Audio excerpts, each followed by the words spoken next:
और भी बहुत सारे लोग खड़े हुए थे।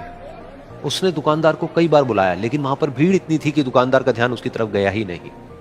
और फिर उस बच्ची को थोड़ा सा गुस्सा आया तो उसने अपनी मिट्टी की गुल्लक लेकर के वहीं काउंटर पर जोर से रख दी, जिसके बाद में जो दुकानदार था और जितने भी लोग खड़े थे वो सब उस बच्ची की तरफ देखने लग गए। और फिर उस दुकानदार ने उस बच्ची से पूछा, बेटे आपको क्या चाहिए? तो वो बड़े ही भोलेपन से बोली कि मुझे एक चमत्कार चाहिए। ये सुनकर के दुकानदार को कुछ समझ नहीं आया, ना ही वहां पर जो लोग थे उनको कुछ समझ में आया, और सब उसकी तरफ देखने लग गए। फिर दुकानदार ने बोला, बेटे चमत्कार तो यहां पर नहीं मिलता है। तो बच्ची को लगा कि वो उससे झूठ बोल रहा है, तो बच्ची ने कहा कि मेरी गुल्लक में बहुत पैसे हैं, आप बताओ आपको कितने पैसे चाहिए, लेकिन मैं आज यहां से चमत्कार लेकर के ही जाऊंगी। तो वहीं काउंटर पे एक और आदमी खड़ा था, उसने उस बच्ची से पूछा कि बेटे क्यों चाहिए तुमको चमत्कार? तब उस बच्ची ने अपनी कहानी बताई कि अभी कुछ दिन पहले मेरे भाई के सर में बहुत तेज दर्द हुआ, तो मेरे पापा मम्मी उसको हॉस्पिटल ले गए। उसके बाद कई दिन तक मेरा भाई घर नहीं आया। तो मैंने कई बार अपने पापा से पूछा, लेकिन उन्होंने मुझे कुछ नहीं बताया। उन्होंने बार बार यही कहा कि वो आ जाएगा, वो कल आ जाएगा, वो कल आ जाएगा, लेकिन वो आ ही नहीं रहा था।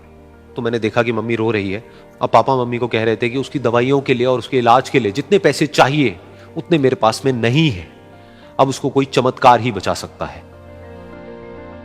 तब मुझे लगा कि अगर मेरे पापा के पास में इतने पैसे नहीं भी हैं तो क्या हुआ, मेरे पास में तो है। तो मैंने जितने भी पैसे जोड़ रखे हैं वो सारे लेकर के मैं इस दवाई की दुकान पर आई।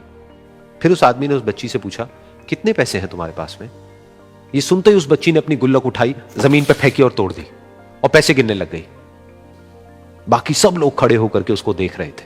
थोड़ी देर बाद उसने सारे पैसे अपने हाथ में इकट्ठे किए और बोली, मेरे पास में पूरे 19 रुपए हैं।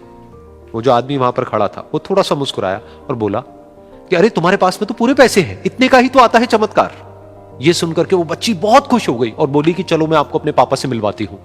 बाद में पता लगा कि वो आदमी कोई आम आदमी नहीं था, बल्कि एक बहुत बड़ा न्यूरोसर्जन था, और उसने सिर्फ 19 रुपए में उसके भाई की सर्जरी करी, और कुछ ही दिन बाद वो ठीक होकर के घर वापस आ गया। फिर कुछ दिन बाद वो बच्ची, उसका भाई, उसके पापा, उसकी मम्मी चारों एक साथ बैठे हुए थे और बात कर रहे थे। तो उसकी मम्मी ने उसके पापा से पूछा कि अब तो बता दो ये चमत्कार आपने किया कैसे?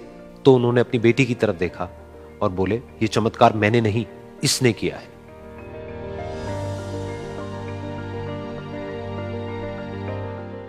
तो यहां पर एक बहुत बड़ी बात है जो हम उस छोटी सी बच्ची से सीख सकते हैं कि जिंदगी में कभी कभी ऐसा होता है कि हमको कोई रास्ता नजर नहीं आ रहा होता है और हम लोग हिम्मत हार जाते हैं। तब हमारे अंदर एक बच्चा होता है जो कोशिश करने से कभी भी पीछे नहीं हटता है।